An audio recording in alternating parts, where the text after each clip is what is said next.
आज कनाडा में जो है स्नो स्टॉर्म आया है बहुत बड़ा। अल्लाह खैर के। ये देखिए जी हमारे घर के बाहर का हाल, और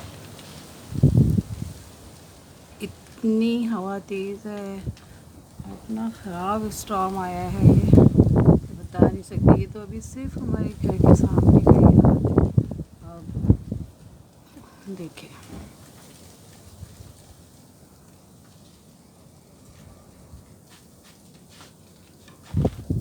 देखिए हमारे डोर के पास देखिए सारा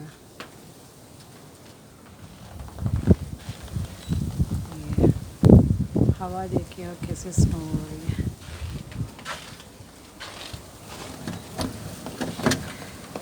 और फिर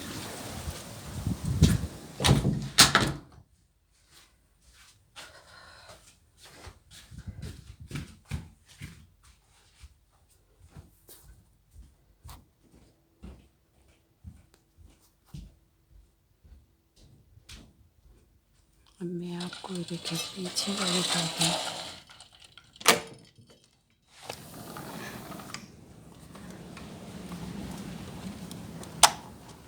यानी कि अंदर तक आ गई है और ये डोर नहीं खुल रही। ये देखिए नीचे है, देखिए। अल्लाह खैर करे।